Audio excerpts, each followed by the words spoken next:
Assalamualaikum warahmatullahi wabarakatuh. Alhamdulillahillazi arsala rasulahu bil huda wa dinil haqq liyuzhirahu 'alad dini kulli. Arsalahu basiraw wa nazira wa da'iyan ilallahi biisnihi wa sirajan munira.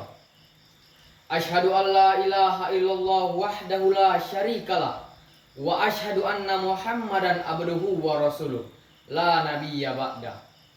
Allahumma sholli ala sayyidina Muhammadin wa ala ali wa sahbihi ajmain. Amma ba'du.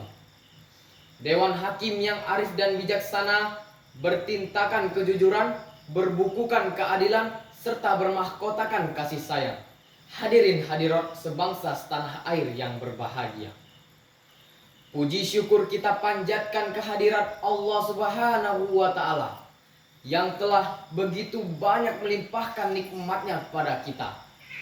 Nikmat yang tak akan terhitung dengan anak jari dan juga ketukan kalkulator. Bagai hamparan pasir di lautan lepas dan tetesan embun di pagi hari. Dengan selalu mensyukuri nikmat yang telah Allah berikan, insya Allah kita akan termasuk orang-orang yang beruntung. Karena nikmat itu akan selalu ditambah oleh Allah Subhanahu wa Ta'ala. Salawat dan salam semoga tercurah ke pangkuan Nabi besar Muhammad Sallallahu Alaihi Wasallam, pahlawan revolusioner akidah Islamiyah dan peradaban manusia, serta the most successful and religion personality. Dengan selalu memperbanyak bacaan sholawat, Allahumma sholli ala sayyidina Muhammad wa ala ali sayyidina Muhammad, dan mengikuti ajaran-ajarannya, insya Allah kita akan termasuk orang-orang yang mendapatkan syafaatnya di yaumil qiyamah kelak. Amin, amin ya rabbal alamin. Hadirin hadirat rahimakumullah. Indonesia adalah negara yang besar dan heterogen, terdiri dari berbagai pulau, suku, bahasa dan budaya, yaitu 17.504 pulau, 250 bahasa daerah, 1.340 suku, dan 1.278 budaya. Sejak tahun 2000 terdapat 6 agama resmi yang telah diakui di Indonesia, yaitu agama Islam, Kristen Katolik, Kristen Protestan, Hindu, Buddha, dan Konghucu. Indonesia sangat rentan terjadinya konflik dan perpecahan. Saat ini, bangsa Indonesia bertubi-tubi diuji oleh berbagai permasalahan, seperti intoleransi, radikalisme, terorisme, hoaks, narkoba, sikap apatis, hedois, dan materialistik. Sebagai bentuk ikhtiar untuk menghindari disintegrasi bangsa, maka pada momentum ini saya akan mengangkat sebuah pidato berjudul Merawat Persaudaraan di Tengah Masyarakat Multikultural.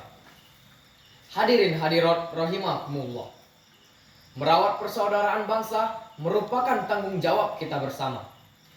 Pesan langit ini sangat universal, sebagaimana Allah berfirman dalam surah Al-Hujurat ayat 13 berikut ini. A'udzubillahi minasyaitonirrajim. Bismillahirrahmanirrahim. Ya ayyuhan nasu inna khalaqnakum min zakari wa unsa wa ja'alnakum syu'uban wa qabaila lita'arafu. Inna akramakum indallahi atqakum. Innallaha alimun khabir. Shadaqallahul azim. Imam Suyuti dalam tafsirnya Ad-Dur Al-Mastur fit Tafsil bil Ma'atsur mengungkapkan bahwa asbabun nuzul ayat ini berawal dari kisah dua orang budak, yaitu kisah pertama Bilal bin Rabah muazin Rasulullah Shallallahu Alaihi Wasallam ketika Fathul Makkah. Sebagian penduduk Arab berkata, budak hitam inikah yang akan berazan di atas Ka'bah? Mereka mengejek sambil mengatakan, apakah Muhammad tidak menemukan orang lagi selain burung gagak hitam ini yang akan berazan? Kisah kedua, Abu Hindin adalah bekas budak yang bekerja sebagai tukang bekam. Nabi meminta kepada Bani Bayadah untuk menikahkan salah satu putrinya. Tapi mereka menolak dengan alasan, ya Rasul, bagaimana kami akan menikahkan salah satu putri kami dengan orang yang pernah menjadi budak kami? Lalu turunlah ayat 13 ini Surah Al-Hujurat ayat 13, Asbabun Nuzul. Senada juga disebutkan dalam Tafsir Kemenak jilid 9 halaman 419 cetakan tahun 2019. Hadirin hadirat rahimakumullah. Untuk merawat keberagaman di tengah untuk merawat umat di negeri tercinta ini, langkah yang harus kita lakukan adalah semangat memperkokoh persatuan dan kesatuan di antara anak bangsa. Maka potongan ayat li ta'arafu atau untuk saling kenal mengenal, maksudnya keberagaman itu merupakan sarana untuk mencapai kemajuan bangsa. Ayat di atas jika dikaitkan dengan situasi dan kondisi bangsa kita, di mata Islam semuanya sama. Islam hadir untuk menghapus kasta dalam masyarakat Arab. Maka potongan ayat li ta'arafu atau untuk saling kenal mengenal, maksudnya keberagaman itu bukanlah dari nasab, harta dan tahta yang dimiliki, tetapi yang menentukan adalah ketakwaannya kepada Allah Subhanahu wa taala. Karena ketika kita sudah tidak saling mengenal, maka muncullah diskriminasi, saling menutup diri, tidak saling menjalani komunikasi, dan bahkan saling mencurigai. Bahkan tidak mustahil lagi akan terjadi tindakan-tindakan anarki yang akan mengancam persatuan bangsa. Realita berbicara, gara-gara hanya beda organisasi, kita saling mencaci maki. Gara-gara beda pilihan, kita saling bermusuhan. Gara-gara beda pemahaman, kita saling tendang-menendang dan bahkan saling bunuh-membunuh antara satu dengan lainnya.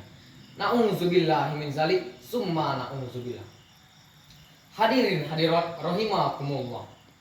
Menurut Said Muhammad Al-Maliki dalam tafsirnya Al-Itqan fil Ulumil Quran menyebutkan bahwa asbabun nuzul ayat ini di mata Islam mengajak umat manusia untuk saling asih dan asuh kepada sesamanya. Islam melarang pemeluknya untuk berpecah belah karena bercerai-berai penyebab datangnya fitnah dan musibah yang pada akhirnya akan melahirkan permusuhan dan kebodohan.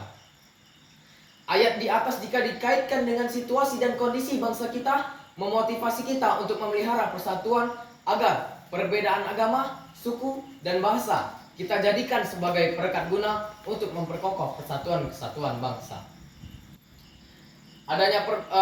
Untuk merawat kerukunan beragama di tengah masyarakat yang heterogen ini, langkah selanjutnya adalah jas merah. Jangan sekali-kali melupakan sejarah. Hadirin hadirat rahimakumullah. Dalam perspektif sejarah, betapa berterima kasihnya kita kepada kegigihan founding father, para ulama, tokoh agama, tokoh pemuda, dan para pejuang di seluruh Nusantara ini. Mereka menyadari tentang perbedaan dan persaudaraan, sehingga mewujudkan kesepakatan dalam Sumpah Pemuda pada tahun 1928. Satu nusa, satu bangsa, satu bahasa, yaitu Indonesia. Sebagai penerus cita-cita bangsa, kita harus bekerja keras menjaga keberagaman ini. Hadirin hadirat rahimakumullah. Demikianlah yang bisa saya sampaikan pada kesempatan ini, dan dapat kita simpulkan bahwa perbedaan dan keragaman merupakan fitrah dan rahmat dari Allah Subhanahu wa taala bagi negara kita Indonesia. Perbedaan itu mari kita nikmati, kita syukuri, kita jalani dengan saling toleransi dan silaturahmi. Itulah cara mencintai NKRI dengan sepenuh hati. Semoga Allah selalu memberkahi. Amin, amin ya rabbal alamin. Walaupun banyak pemuda, hanya satu yang dinanti. Walaupun kita berbeda-beda, NKRI harga mati. Wabillahi taufik wal hidayah. Wassalamualaikum warahmatullahi wabarakatuh.